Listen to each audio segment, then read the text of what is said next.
ನಮಸ್ತೆ ಪುರುಷೋತ್ತಮಂ. ಎಷ್ಟಿದೆ? 6ನೇ ಖಂಡ. ಏನಂತ ಶುರುವಾಗಿತ್ತದು?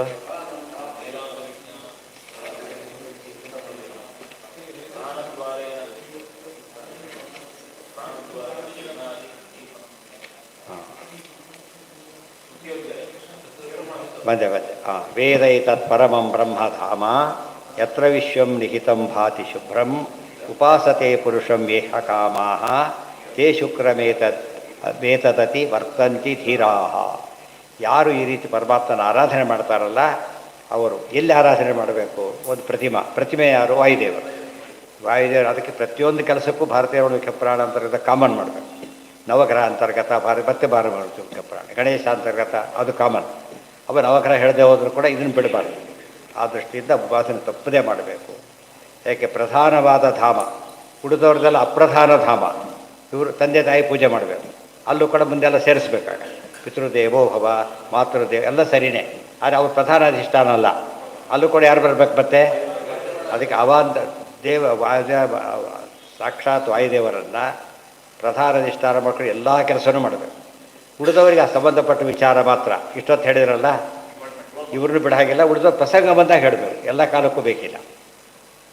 ನಿತ್ಯಂ ಪ್ರಾಣಸ್ಥಿತಶ್ಚೈವ ವಿಷ್ಣೋರಾವೇಶ ಏವ ಹಿ ಪ್ರಾಣದ್ವಾರೇಣ ಜ್ಞಾನಂ ದೀಪನಂ ಜ್ಞಾನಿನಃ ಸದಾ ಸನ್ನಿಧಾನಂ ಯಥಾ ಪ್ರಾಪ್ತಾಃ ಪಿಶಾಚಾಃ ಪುರುಷೇಷ್ವಪಿ ತತ್ರ ಸ್ಥಿತ್ವಾಪಿ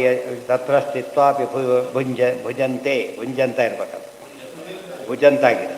ವಿಷೇಯು ಪುನಶ್ಚತೆ ಮಂತ್ರಾದಿಭಿಸ್ತಥಾ ವಿಷ್ಣು ಸದಾ ಪ್ರಾಣಸ್ಥಿತೋ ಸದನ್ ಜ್ಞಾನದೀಪ್ತ್ಯಾದಿಕಂ ಕುರ್ಯಾತ್ ಜ್ಞಾನಿನಂ ಪುನರೇವತು. ನಾವು ಏನೇ ತೊಗೊಂಡ್ರೂ ಕೂಡ ವಾಯುದೇವ್ರ ಮೂಲಕನೇ ಕೊಡಬೇಕು, ಅವ್ರ ಮೂಲಕನೇ ಸ್ವೀಕಾರ ಮಾಡಬೇಕೇ ಹೊರತು ಡೈರೆಕ್ಟ್ ವ್ಯವಸ್ಥೆ ಇಲ್ಲ. ಉಳಿದವರಲ್ಲಿ ಹಾಗಲ್ಲ. ಪ್ರಸಂಗ ಬಂದಾಗ ಅವ್ರು ತೊಗೋಬೋದು, ಇಲ್ಲ ಅಂತಲ್ಲ. ನಿಯಮ ಇಲ್ಲ, ವಾಯುದೇವ್ರ ನಿಯಮ ಇದೆ. ಅದಕ್ಕೆ ಏನಂತ ಹೆಸರು ಬಂತು? ಪ್ರಧಾನ ಧಾಮ ಅಂತ ಹೆಸರು. ಪ್ರಧಾನ ಧಾಮ ಅಂದರೆ ಪ್ರಧಾನ ಪ್ರತೀಕ. ಏತತ್ ಶುಕ್ರಂ ವ್ಯವಸ್ಥೆಯೂ ಮಾಡ್ತಾರೆ. ಅಧಿಷ್ಠಾನ ಯಾವುದಾಯ್ತು? ಈಗಲ್ಲಿ ಅಗ್ನಿ ಬೇಕೇ ಬೇಕು. ಆದರೆ ಅದರೊಳಗೆ ಮತ್ತೆ ಯಾರು ಬೇಕು? ಕಾಮನ್ ಆಗಿ ವಾಯುದೇವರು ಬೇಕೇ ಬೇಕು, ಉಳಿದವ್ರು ತಗೊಳಾಗಿಲ್ಲ. ಸರ್ವಂ ತೀರ್ಥ ಹರಿಂ ಶುಕ್ರಂ ಪ್ರತಿ ಪ್ರವೃತ್ತಿ ಭವೇತ್ ಪುನಃ. ಎಷ್ಟು ತಪ್ಪಿದೆ ಒಂದು ಇದರೊಳಗೆ. ಜ್ಞಾನಿನಃ ಸಾಹಿ ಮುಕ್ತಿ ಸ್ಯಾತ್ ತನ್ನೈವಾತ್ಮೇತಿ ಕಶ್ಚನ ಏತಶುಕ್ರಂ ಪ್ರತನ್ಯದತಿ ವರ್ತಂತೆ. ಸರ್ವಂ ತೀರ್ಥ ಹರಿಂ. ಇದು ಶುಕ್ರ ಅಂದರೆ ಯಾರೋ ಶುಕ್ರ ಅಲ್ಲ. ಇಷ್ಟು ಹೇಳಿದ್ದಾರೆ. ಶುಕ್ರ ಅಂತ ಯಾತಕ್ಕೆ ಹೆಸರು ಅಂತ ಎಲ್ಲಿ ಹೇಳಿದ್ದಾರೆ? ಈಶಾವಾಸ್ಯ. ಶುಕ್ರಂ ತತ್ ಶೋಕರಾಹಿತ್ಯ. ದೇವರಿಗೇನಿಲ್ಲ? ಶೋಕ ಇಲ್ಲ. ಅದಕ್ಕೆ ದೇವರಿಗೆ ಏನಂತ ಹೆಸರಿದೆ? ಶುಕ್ರ ಅಂತ ಕರೀತಾರೆ. ಅವೆಲ್ಲ ಅರ್ಥ ಮಾಡಬೇಕು. ಅದಾದ ಮೇಲೆ ಕಾಮಾನ್ಯ ಕಾಮಯತೆ ಮನ್ಯಮಾನಃ ನ ಕಾಮಭಿರ್ಜಾಯತೆ ತತ್ರ ತತ್ರ ಪರ್ಯಾಪ್ತ ಕಾಮಸ್ಯ ಕೃತಾತ್ಮನಶ್ಚ ಇಹೈವ ಸರ್ವೇ ಪ್ರವಿಲೀಯಂತಿ ಕಾಮಾಃ. ಮಾನ್ಯಃ ಕಾಮಾನ್ಯಃ ಕಾಮಯತೆ ಮನ್ಯಮಾನಃ ಸ ಕಾಮಭಿರ್ಜಾಯತೆ ತತ್ರ ತತ್ರ. ಎಷ್ಟು ಇಂಪಾರ್ಟೆಂಟ್ ಲೈನ್ ನೋಡಿ. ಏನಾದ್ರು ಫಲಾಪೇಕ್ಷೆ ಮಾಡಿದರೆ ಅನುಭವಿಸ್ಲಿಕ್ಕೆ ಕೊಟ್ಟಲೇಬೇಕು. ಅರ್ಥ ಆಯ್ತಾ? ಫಲಾಪೇಕ್ಷೆ ಮಾಡೋದಕ್ಕೆ ಧ್ರುವ ಅಂದ್ಕೊಂಡ ಹಿಂದೆ ರಾಜನ ಹಾಗೆ ಹುಟ್ಟಲೇಬೇಕಾಯ್ತು. ಅಲ್ಲಿ ಸ್ಟಾಪ್ ಆಯಿತು. ಮಾಫಲೇಶು ಕದಾತ ಇನ್ನೊಂದು ಅರ್ಥ ಅದಕ್ಕೆ. ಫಲ ಕೇಳಿದ ತಕ್ಷಣ ನೀವು ಫಲ ಕೇಳಿದ್ದೀರಿ ಅಂದಮೇಲೆ ಏನು ಮಾಡಬೇಕು? ದೇವ್ರು ಕೊಟ್ಬಿಡ್ತಾನೆ. ಅನುಭವಿಸ್ಲಿಕ್ಕೆ ಕೊಟ್ಟಲೇಬೇಕಲ್ಲ. ಫಸ್ಟ್ ಅವನೀಗ ಎಷ್ಟೋ ಕೇಳಿದ, ಅದೆಲ್ಲ ಅನುಭವಿಸ್ಲಿಕ್ಕೆ ಕೊಟ್ಟಲೇಬೇಕಾದ್ರಿಂದ ಇವರೇ ಮಾಡಿ ಕಮಿಟ್ಮೆಂಟ್ ಅದು. ಮಾಫಲೇಶು ಕದಾಚನ. ಯಾವ ಫಲನೂ ಕೇಳದೆ ಹೋಗ್ಬಿಟ್ರೆ ಏನರ್ಥ? ಪ್ರಶ್ನೆನೇ ಬರೋದಿಲ್ಲ. ಅದಕ್ಕೆ ಕಾಮಭಿರ್ಜಾಯತೆ ತತ್ರ ತತ್ರ. ಅದಕ್ಕೆ ಧ್ರುವನಿಗೆ ಏನಾಯಿತು? ಅನ್ಕೊಂಡ, ಹುಟ್ಟಿಬಿಟ್ಟ. 5 ವರ್ಷಕ್ಕೆ ವೈರಾಗ್ಯ ಬಂತು, ಹೊರಟ ಸಾಧನೆ ಕಂಟಿನ್ಯೂ ಆಗೋಯ್ತು. ದೇವ್ರು ಕಂಡುಬಿಟ್ಟ ಅಷ್ಟೇ. ಅದು ಗ್ಯಾಪ್ ಬಂದುಬಿಡುತ್ತೆ, ಅದು ಡೈವರ್ಟ್ ಆಗುತ್ತೆ. ಅದು ಕಾಫಿ ನಿಲ್ಲಿಸಿದ ತಕ್ಷಣ ಟೈಮ್ ಎಷ್ಟಾಗೋದಿಲ್ಲ ಬೇಗ? ಎಷ್ಟು 1 ನಿಮಿಷ ಬರೋದಿಲ್ಲ. 1 ನಿಮಿಷ ಸ್ಟಾಪ್ ಮಾಡಿದರೆ ಮೊದಲು ಸ್ಟಾಪ್ ಮಾಡ್ಲಿಕ್ಕೆ ಸ್ಲೋ ಮಾಡಬೇಕು, ಆಮೇಲೆ ಪಿಕಪ್ ಮಾಡಬೇಕು. ಅಷ್ಟೊತ್ತಿಗೆ ಏನಾಗುತ್ತದ? 1 ನಿಮಿಷ ಆಗೋದೇ ಇಲ್ಲ. ಒಂದು ಸ್ಟಾಪಿಗೆ ಎಷ್ಟೋ ಹೊತ್ತಾಗಿಬಿಡ. ಹೆಸರಿಗೆ 1 ನಿಮಿಷ ಆಗುತ್ತೆ. 1 ನಿಮಿಷ ಆಗೋದೇ ಆಗೋದ್ರಿಂದ ಫಲ ಕೇಳೋದು ಒಂದೇ. ನಾವು ಬರೀ ಫುಲ್ ಸ್ಟಾಪ್ ಪ್ಯಾಸೆಂಜರ್ ಹತ್ತೋದು ಒಂದೇ. ನಾನ್ ಸ್ಟಾಪ್ ಹೋಗ್ಬೇಕಾದ್ರೆ ಏನು ಮಾಡಬೇಕು? ಎಲ್ಲೂ ಸ್ಟಾಪ್ ಇರಬಾರ್ದು. ಸೊ ಫಲ ಕೇಳೋದು ಸ್ಟಾಪ್ ಆಗೋದ್ರಿಂದ ಎಂದೂ ಕೂಡ ನಾವು ಫಲಾಪೇಕ್ಷೆ ಮಾಡಬಾರ್ದು ಅಂತ. ನಾವು ಫಲಕ್ಕೋಸ್ಕರ ಸ್ಟಾಪ್ ಮಾಡೋದು. ಯಾತಕ್ಕೆ ಮೈಸೂರಿಗೆ ಹೋಗ್ತೀರ? ಮತ್ತೆ ಎಳ್ಳೀರು ಕುಡ್ಲಿಕ್ಕೆ ಹೋಗ್ತೀರ ಹೇಳ್ತಾರಾ? ಎಳ್ಳೀರು ಕೂಡ ಮೈಸೂರಿಗೆ ಹೋಗ್ಬೇಕು ಅದಕ್ಕೆ. ಆದರೆ ಮೈಸೂರಿಗೆ ಹೋಗೋದು ಮುಖ್ಯನೇ ಹೊರತು ಏನು ಮುಖ್ಯ ಅಲ್ಲ ಅವನಿಗೆ? ಎಳ್ಳೀರು ಕೊಡೋದು ಮುಖ್ಯ ಅಲ್ಲ. ಅದು ಬೇಕೇ ಇಲ್ಲ ಅವನಿಗೆ. ಅರ್ಜೆಂಟಿಂದ ಸಿಟ್ಕೊಂಡ್ಬಿಡುತ್ತೆ ಯಾರೋ ಹಿಡಿದ್ಬಿಟ್ರೆ. ಅಲ್ಲಿ ಹೋಗಬೇಕಾಗಿದೆ ನಿಲ್ಲಿಸ್ಬಿಟ್ಟಲ್ಲ ಇಂಟರ್ವ್ಯೂ ಕಾಲಕ್ಕೆ ಅಂತೇಳಿ ಆ ಥರ ಇರಬೇಕು ಯಾವಾಗ. ಅದಕ್ಕೆ ಯಾವಾಗಲೂ ಕೂಡ ಇದೊಂದು ಕಾಮನ್ ಸೆನ್ಸ್ ನೋಡಿ. ಈ ಸ್ಲೋ ಹೋಗೋದ್ರೆ ಫಾಲೋ ಮಾಡಲ್ಲ ಯಾರು ಕೂಡ. ಅವ್ರ ಹತ್ರ ಹೋದ ಹಾಳಾಗಿ ಹೋಗುತ್ತಷ್ಟೆ, ಅವ್ರು ಹೋದಾಗ ನಾವು ಹೋದಾಗ ಅಷ್ಟೇ. ಅದಕ್ಕೆ ಅವ್ರು ಬಿಟ್ಟುಬಿಡ್ತಾರೆ. ಫಲ ಕೇಳೋರು ಸಹವಾಸ ಮಾಡಬಾರ್ದು. ಯಾಕೆ? ಅವ್ರು ಫಲ ಕೇಳ್ತಾರೆ, ಇವ್ರಿಗೂ ಆದೇಶ ಅದು ಬುದ್ಧಿ ಬರಲಿ, ಲೇಟತ್ತಾಗೆ ಆಗುತ್ತಲ್ಲ. ಅವ್ರು ಕಾಫಿ ಕೇಳಿದ್ರು ಅಂತ ಸ್ಟಾಪ್ ಮಾಡಬೇಕಾ? ಅದಕ್ಕೆ ಆ ಬಸ್ಸೇ ಹತ್ತೋದಿಲ್ಲ. ಅದಕ್ಕೆ ದೊಡ್ಡವರು ಸಣ್ಣವ್ರು ಸಹವಾಸ ಮಾಡೋಕ್ಕೆ ಹೋಗೋದಿಲ್ಲ. ಯಾತಕ್ಕೆ ಅಂದರೆ ತಮಗೆ ಅಫೆಕ್ಟ್ ಆಗುತ್ತೆ. ಇವ್ರು ದೊಡ್ಡವರು ಸಹವಾಸ ಯಾತಕ್ಕೆ ಪಡ್ತಾರೆ ಅಂದರೆ ಅದೆಲ್ಲ ಅವಾಯ್ಡ್ ಆಗುತ್ತೆ.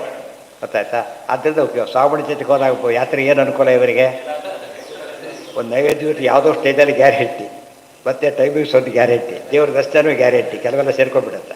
ಉಳಿದು ಹೋದರೆ ತಪ್ಪೋಗ್ಬಿಡುತ್ತೆ. ಹಾಗೆ ಮಾಡೋ ಪ್ರಸಂಗ ಬರೋದಿಲ್ಲ. ಇದೆಲ್ಲ ಸರಿಯಾಗಿ ಅರ್ಥ ಮಾಡಿಕೊಂಡ್ರೆ ಗೀತಾ ವಾಕ್ಯಕ್ಕೆ ಇನ್ನೊಂದು ಹೊಸ ಅರ್ಥ ಅದು. ಮಾ ಫಲೇಶು ಕದಾಚನ ಯಾತಕ್ಕೆ ಹೇಳಿದರು ಎಂಬುದಕ್ಕೆ ಉತ್ತರ ಕೊಟ್ಟಿದ್ದಾರೆ.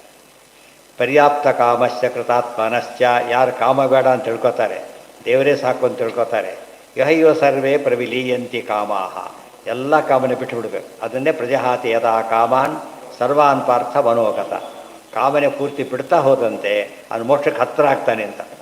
ಕಾಮನೆ ಜಾಸ್ತಿ ಆಗ್ತಾ ಹೋದಂತೆ ಏನಾಗ್ತಾನೋ ಭಾರಿ ದೂರ ಆಗ್ತಾನೆ. ಎಲ್ಲ ಹತ್ತಿರ ಬಂದಿದ್ದು ಎಲ್ಲೋ ಮತ್ತೆ ರೌಂಡ್ ಹಾಕಿಬಿಟ್ರೆ ಹಾಗಾಗಿ. ಒಂದು ಬಸ್ ಇತ್ತು, ಗುಲ್ಬರ್ಗದಿಂದ ಬನ್ನೂರಿಗೆ ಹೋಗಬೇಕಾಗಿತ್ತು. ಬೆಳಿಗ್ಗೆ 7ಕ್ಕೆ ಬಿಟ್ಟಿದ್ದೆ ನಾನು. ಇರೋದು 70 ಕಿಲೋಮೀಟ್ರ್ ಅಷ್ಟೇ. ಬಿಟ್ಟಿದ್ದೆ ಆಗುತ್ತೆ ಸಾಯಂಕಾಲ 7 ಗಂಟೆಗೆ ಬಸ್ಸಲ್ಲಿ. ಯಾಕೆ ಗೊತ್ತಾ? ಅವು ಒಂದೇ ಬಸ್ ಅಲ್ಲಿಗಿರೋದು, ದಿವಸಕ್ಕೊಂದು ಬಸ್ಸು ಅಲ್ಲಿಗೆ. ಅದು ಒಂದು 10 ಕಿಲೋಮೀಟ್ರ್ ಹೋಗ್ತಾರೆ. ಇನ್ನೊಂದು ಒಳಗೆ ಅಲ್ಲಿ ಸ್ಟಾಪ್ ಅಲ್ಲ, ಯಾವುದೋ ಊರಿಗೆ ಹೋಗ್ತಾರೆ, ಮತ್ತೆ ಮತ್ತೆ ವಾಪಸ್ ಬರ್ತಾರೆ, ಮತ್ತೆ ಇನ್ನೊಂದು ಊರಿಗೆ ಹೋಗ್ತಾರೆ, ಮತ್ತೆ ವಾಪಸ್ ಬರ್ತಾರೆ. ಅದು ಹೋದ್ಮೇಲೆ ಅದನ್ನು ಈಗ ಚೇಂಜ್ ಮಾಡಿದ್ದಾರೆ. ಈಗ 1980 ಒಳಗೆ 80 ಒಳಗೆ ಊರಿಗೆ ಹೋದ ಕಾಲಕ್ಕೆ ಇನ್ನೊಮ್ಮೆ ಹೋಗಬಾರ್ದು ಅನಿಸ್ಬಿಡ್ತಾರೆ. ಮೊನ್ನೆ ಅಂದರೆ ಫಸ್ಟ್ 1.5 ಅವರ್ಸ್ಗೆ ಹೋಗ್ಬಿಡು. ಕಾರಲ್ಲಿ ಹೋದರೆ 1.5 ತಾಸು ನಾನು ಸ್ಟಾಪ್ ಹೋಗ್ತೀವಿ. ಬರೀ ಈ ಥರ ಸ್ಟಾಪ್ ಆ ಥರ.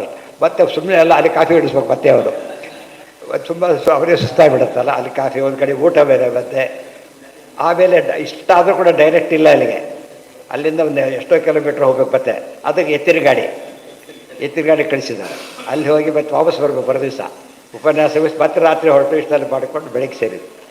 ಅಲ್ಲಿ ಊಟದ ಉಪನ್ಯಾಸಕ್ಕೆ ಅಷ್ಟೇ ಹೋಗಿ ವಾಪಸ್ ಬಂದಾಗಾಯ್ತು. ಕಾರಣ ಏನಂದರೆ ಯಾತಕ್ಕೆ ಹೇಳಿ, ಫಲ ಯಾವಾಗ ಸ್ಟಾಪ್ಸ್ ಜಾಸ್ತಿ ಬರುತ್ತೆ ನಮಗೇನಾಗತ್ತಾಗ ಹತ್ತಿರದ ದಾರಿ ದೂರ ಆಗಿಬಿಡುತ್ತೆ.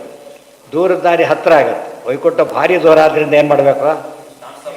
ನಾನ್ ಸ್ಟಾಪ್ ಪ್ರಿಫರ್ ಮಾಡ್ಬೇಕು. ಯಾವಾಗ ಮೊದಲೇ ದೂರದ ದಾರಿ ಬದಲಿಗೆ ಹೋಗೋರು ಯಶವಂತಪುರಕ್ಕೆ ಒಂದು ಹಾಲ್ಟು, ಪಿಣ್ಯಕ್ಕೆ ಒಂದು ದಿವಸ ಹಾಲ್ಟ್ ಅಂತ ಮಾಡಿದರೆ ಗತಿ ಏನಾಗುತ್ತೆ? ನಾನ್ ಸ್ಟಾಪ್ ನೆಕ್ಸ್ಟ್ ಡೇನೇ ಹೋಗ್ಬೇಕು. ಫ್ಲೈಟಿಗೆ ಎಷ್ಟೇ ದುಡ್ಡು ಖರ್ಚಾದ್ರೆ ಯಾಕೆ ಹೋಗ್ತಾರೆ ಜನ? ಟೈಮ್ ಸೇವ್ ಆಗುತ್ತೆ. ಇಲ್ಲ ಅದೇ ದುಡ್ಡಲ್ಲಿ ಏನೇನೋ ಯಾತ್ರೆ ಪೂರ್ತಿ ಮುಗಿಸ್ಬೋದು ನಾವು. ಆದರೆ ಟೈಮ್ ಉಳಿಸ್ಬೇಕು ಅಂತ ಎಲ್ಲದಕ್ಕೂ ಯೋಚನೆ ಮಾಡ್ತೀವಿ. ಮೋಕ್ಷಕ್ಕೆ ಟೈಮ್ ಉಳಿಸ್ಬೇಕು ಅಂತ ಯೋಚನೆ ಮಾಡಲ್ಲ. ಆದಷ್ಟು ಬೇಗ ಮೋಕ್ಷಕ್ಕೆ ಹೋಗ್ಬೇಕು. ಅದು ಒಳ್ಳೆ ರೀತಿಯಲ್ಲಿ ಹೋಗ್ಬೇಕು. ಅದನ್ನು ಹೇಳೋದಕ್ಕೇ ವಿಹೈವ ಸರ್ವೇ ಪ್ರವಿಲೀಯಂತಿ ಕಾಮ. ಗೀತಾವಾಕ್ಯನೂ ಅರ್ಥ ಆಗುತ್ತೆ. ಈಗ ಎರಡು ಅರ್ಥ, ಪ್ರಜಾಹತಿ ಕಾಮನೂ ಅರ್ಥ ಆಯಿತು, ಮಾಪರ್ಯೇಶು ಕದಾಚರಣೂ ಅರ್ಥ ಆಯಿತು. ಮುಂದೆ ನಾಯಮಾತ್ಮ ಪ್ರವಚನೇನ ಲಭ್ಯ. ಈಗ ಶುರುವಾಯಿತು. ಎಲ್ಲ ಪ್ರವಚನಕ್ಕೆ ಬರ್ತಾರೆ ಪಾಪ. ಪ್ರವಚನಕ್ಕೆ ದೇವರು ಸಿಗೋದಿಲ್ಲ ಅಂತ ಹೇಳ್ಬಿಡ್ತಾರೆ. ನಾಯಮಾತ್ಮ ಪ್ರವಚನೇನ ಲಭ್ಯ ನ ಮೇಧಯ. ಎಷ್ಟು ಬುದ್ಧಿ ಇದ್ರೂ ಸಿಗೋದಿಲ್ಲ. ನ ಬಹುನಾ ಶ್ರುತೇನ, ಎಷ್ಟು ಕೇಳಿದ್ರೂ ಉಪಯೋಗ ಇಲ್ಲ. ಯಮೇ ವೈಷ ವೃಣತೆ ತೇನ ಲಭ್ಯ. ದೇವರು ಯಾರಿಗೆ ಒಲಿತಾನಲ್ಲ ಅವನಿಗೆ ಸಿಗ್ತಾನೆ ಹೊರತು ನಾವು ಅಪ್ಲಿಕೇಶನ್ ಹಾಕಿದ ಮಾತ್ರಕ್ಕೆ ಸೆಲೆಕ್ಷನ್ ಅಲ್ಲ. ಅವನು ಅನೌನ್ಸ್ ಮಾಡಿದ ದಿವಸ ಅಪ್ಲಿಕೇಶನ್ ಹಾಕಿಬಿಟ್ಟು ತಿಳ್ಕೊಂಬೋಣ. ಒಂದು ತಿಂಗಳು ಟೈಮ್ ಇದ್ದರೂ ಕೂಡ ನಾವು ಫಸ್ಟ್ ಅಪ್ಲೈ ಮಾಡಿದ್ದೇನೆ, ಯಾರು ಕೇಳೋದಿಲ್ಲ. ಅದನ್ನು ಯಾರು ಸೆಲೆಕ್ಟ್ ಆಗ್ತಾರೋ ಅವನು ಸೆಲೆಕ್ಟ್ ಅವ್ರು ಮಾಡಬೇಕು, ಇವನು ಮಾಡ್ಕೊಳ್ಳೋಗಿಲ್ಲ. ಈ ಕಂಪ್ನಿ ಕೆಲಸಗಳಿಗೆ ಅವ್ರು ಸೆಲೆಕ್ಟ್ ಮಾಡ್ಕೋಬೇಕಾದ್ರೆ ಮೋಕ್ಷಕ್ಕೆ ಯಾರು ಸೆಲೆಕ್ಟ್ ಮಾಡಬೇಕು? ದೇವ್ರು ಸೆಲೆಕ್ಟ್ ಮಾಡಬೇಕು. ಉಳಿದವರೆಲ್ಲ ಮಾಡೋಕ್ಕೆ ಬರೋದಿಲ್ಲ. ಮೇಧಯ ಭಾರಿ ಬುದ್ಧಿವಂತ ಕೌಂಟ್ ಆಗೋದಿಲ್ಲ. 20 ಸತಿ ಭಾಗವತ ಕೇಳಿದ್ದೇನೆ, 100 ಸತಿ ಹೇಳಿದ್ದೇನೆ, ಯಾವುದೂ ಕೌಂಟ್ ಆಗೋದಿಲ್ಲ. ದೇವರು ಒಲಿಬೇಕಷ್ಟೆ. ಯಮಯವೇಶ ವೃಣುತೆ ತೇನ ಲಭ್ಯ ತೈಶೈಷ ಆತ್ಮ ವಿವೃಣತೆ ತನೂ ಸ್ವಾಮ್. ಅವರಿಗೆ ತಾನು ಕಾಣಿಸ್ಕೋತಾನೆ, ತನ್ನ ದೇಹ ತೋರಿಸ್ತಾನೆ ಅಂದರೂ ಒಂದೇ, ಅಪೃಷ್ಟ ಜ್ಞಾನ ಕೊಡ್ತಾನೆ ಅಂದರೂ ಒಂದೇ. ಆದ್ದರಿಂದ ಇವೆಲ್ಲ ದುರ್ಯೋಧನಾದಿಗಳೆಲ್ಲ ಸಾಮಾನ್ಯರಲ್ಲ. ಅವ್ರು ದಡ್ಡ ಅಲ್ಲ ದುರ್ಯೋಧನ. ಗೂಂಡಾಗಳು ಯಾವಲ್ಲ ಭಾರಿ ಬುದ್ಧಿವಂತಿರ್ತಾರೋ, ಪರ್ವರ್ಟೆಡ್ ಇಂಟೆಲಿಜೆನ್ಸ್ ಅವರದ್ದು. ದಡ್ಡರಲ್ಲ ಅವರು ಯಾರು ಕೂಡ. ನಾಯಮಾತ್ಮ ಬಲಹೀನೇನ ಲಭ್ಯ. ಯಾರಿಗೆ ಬಲ ಇಲ್ವಲ್ಲ ಅವ್ರಿಗೆ ದೇವರು ಸಿಗೋದಿಲ್ಲ. ನಮಗೇನು ಅನಿಸುತ್ತಾಗಿದ್ದರೆ ವೀಕ್ ಪರ್ಸನ್ಸಿಗೆ ಇಲ್ಲೇ ಇಲ್ಲ ವೈಕುಂಠ. ಅಲ್ಲಿ ಬಲ ಅಂದರೆ ಆಗಿ ಬಾಹುಬಲ ಜ್ಞಾನಬಲ. ಬಾಹುಬಲ ಜ್ಞಾನಬಲದವ್ರು ಏನಾಗುತ್ತೆ? ಧರ್ಮ ಉಳಿಸ್ಲಿಕ್ಕಾಗೋದಿಲ್ಲ. ಧರ್ಮ ಇಲ್ಲದ್ರೆ ಜ್ಞಾನ ಇಲ್ಲ, ಅದಕ್ಕೆ ಮೋಕ್ಷ ಇಲ್ಲ. ಈ ಬಲ ತಗೊಳ್ಬಾರದು. ಯಾವ ಬಲ ಅದು? ಜ್ಞಾನ ಬಲ, ಬಾಹುಬಲ. ಬ್ರಾಹ್ಮಣರಿಗೆ ಬಲ ಕಡಿಮೆನೇ ಆ ಲೆಕ್ಕದಲ್ಲಿ, ಫಿಸಿಕಲ್ ಸ್ಟ್ರೆಂತ್ ಕಡಿಮೆನೇ. ಇವ್ರಿಗೆ ಮೋಕ್ಷ ಇಲ್ಲ ಅಂತ ಆಗ್ಬಿಡುತ್ತೆ ಅಷ್ಟೇ. ನಾಪಿ ಅಲಿಂಗಾತ್ ನ ಚ ಪ್ರಮಾದಾತ್ ತಪಸೋ ವಾಪ್ಯಲಿಂಗಾತ್. ಮತ್ತು ಪ್ರಮಾದ ಇದ್ದರೆ ದೇವರು ಸಿಗೋದಿಲ್ಲ. ತಪಸೋ ಅಲಿಂಗಾತ್, ತಪಸೋವ, ತಪಸ್ಸಿನಿಂದನೂ ಸಿಗೋದಿಲ್ಲ ದೇವರು ಅನುಗ್ರಹ ಮಾಡದೆ ಹೋದರೆ. ಆದರೆ ಇವನು ಬಿಡ್ಕೊಡ್ದು, ಅಲ್ಲೇ ಉತ್ತರ ಕೊಟ್ಬಿಟ್ರು. ಬರೀ ರೆಗ್ಯುಲರ್ ಆಗಿ ಹೋದ ಮಾತ್ರಕ್ಕೆ ಪಾಸಾಗೋದಿಲ್ಲ, ಎಲ್ಲ ಕೆಲಸ ಅಟೆಂಡ್ ಮಾಡಿದ್ದಕ್ಕೆ ಪಾಸಾಗೋದಿಲ್ಲ, ಪರೀಕ್ಷೆಗೆ ಹೋದ ಮಾತ್ರಕ್ಕೆ ಪಾಸಾಗೋದಿಲ್ಲ, ಸಬ್ಮಿಟ್ ಮಾಡಿದ್ದಕ್ಕೆ ಪಾಸ್. ಮತ್ತು ಸಬ್ಮಿಟ್ ಮಾಡಿದ ವಾಪಸ್ ಓದ್ಬಿಟ್ರೆ ಇವೆಲ್ಲ ಇರಬೇಕು. ಮುಖ್ಯ ಓದಿರಬೇಕು, ಅದು ಮುಖ್ಯವಾದ ಓದಿರಬೇಕಷ್ಟೆ. ಇದೆಲ್ಲ ಇಲ್ಲದೆ ಎಲ್ಲ ಓದೊಂದಿಲ್ಲ ಆದರೆ ಹೋಗುತ್ತೆ ಕರೀತಾರೆ. ಏತೈರುಪಾಯ ಯತತೆ, ಬಿಡಬೇಡಿ, ಇಟ್ಕೋಬೇಕು ಇದನ್ನು. ಆದರೆ ಕಾನ್ಸೆಂಟ್ ಯಾವ ಕಡೆ ಓರಿಯೆಂಟೇಷನ್ ಇರಬೇಕೋ? ದೇವ್ರ ಕಡೆ, ಹರಿಪ್ರಸಾದ ಸಿಗಬೇಕು. ಈಗ ಯಮೈವೇಶ ವೃಣತೆ ಅಂತ ಹೇಳಿದ್ರಿಂದ ಅದು ಕನೆಕ್ಟ್ ಆಗೋದು ಹೋದರೆ 1000 ಬೋಗಿ ಇದೆ. ಇಂಜಿನಿಯರ್ ಇಲ್ಲ ತೊಗೊಂಡು ಏನು ಮಾಡ್ತೀರಿ ಅದಕ್ಕೆ? ಬಟ್ ಬೋಗಿ ನಾವು ಇಂಜಿನಿಯರ್ ಯಾರು ಕೊಡೋದಿಲ್ಲ. ಕೊಡೋದೆಲ್ಲಿ? ಬೋಗಿಯಲ್ಲೇ. ಅದು ಬೋಗಿದ್ದ ಸಾಲದು, ಏನಿರ್ಬೇಕು ಅದಕ್ಕೆ? ಜ್ಞಾನ ಇಲ್ಲದೆ ಹೋದರೆ ಎಲ್ಲ ಡೀಲಿಂಗ್ ಆಗಿಬಿಡುತ್ತೆ. ಅದೇ ಹೇಳ್ತೀವಿ, ಭಕ್ತಿ ಅಂತ ಹೇಳ್ತಿರೋದು ಅದಕ್ಕೇನೆ. ಏತೈರುಪಾಯ ರತತೆ, ಎಷ್ಟು ವಿದ್ವಾನ್, ತಿಳುವಳಿಕೆ ಇದ್ದವನು ಏನು ಮಾಡ್ತಾನೆ ಗೊತ್ತಾ? ಇದೆಲ್ಲ ಮಾಡ್ತಾನೆ. ಬರೀ ಊಟ ಮಾಡಿದರೆ ಪಾಸಾಗಲ್ಲ, ಅದು ಉಪವಾಸ ಹೋಗ್ಬೇಕಾ ಪರೀಕ್ಷೆಗೆ? ಸ್ನಾನ ಮಾಡಿದರೆ ಪಾಸಾಗಲ್ಲ ಅಲ್ಲ. ಅವೆಲ್ಲ ಮಾಡು, ಪ್ಲಸ್ ಓದು, ಇಲ್ಲದವರು ಉಪಯೋಗ ಇಲ್ಲ. ಅಲ್ಲಿ ಓದು, ಇಲ್ಲಿ ಜ್ಞಾನ, ಎರಡು ಸೇಮ್. ಲೌಕಿಕದ ಜ್ಞಾನದ ಬಗ್ಗೆ ತುಂಬ ಅರ್ಥ ಆಗಿದೆ ಜನಗಳಿಗೆ, ಅಧ್ಯಾತ್ಮದ ಅರ್ಥನೇ ಆಗಿಲ್ಲ. ತಶೇಷ ಆತ್ಮ ವಿಧತೆ ಬ್ರಹ್ಮಧಾಮ. ಆಗ ಅವನು ಎಲ್ಲಿ ಹೋಗ್ತಾನೆ? ವೈಕುಂಠಕ್ಕೆ ಹೋಗ್ತಾನೆ. ಇವರು ಹೋಗೋದಕ್ಕೆ ಸಾಧ್ಯ ಇಲ್ಲ. ಅಲ್ಲಿಗೆ ನಾಳೆ ದಿವಸ ಮುಂದಿನ ವಿಚಾರಗಳು ಇವರು ಉಪಸಂಹಾರ ಮಾಡ್ತಿದ್ದಾರೆ 6ನೇ ಖಂಡದೊಳಗೆ ನೋಡಿ. ಇದೆ ಎಲ್ಲದಕ್ಕೆ 10ಕ್ಕೂ ಬರೆದಾರೆ. ಇದೆ ಇದೆಲ್ಲ ಏನು ಹೇಳಿದೆ ವ್ಯವಹಾರಿಕ.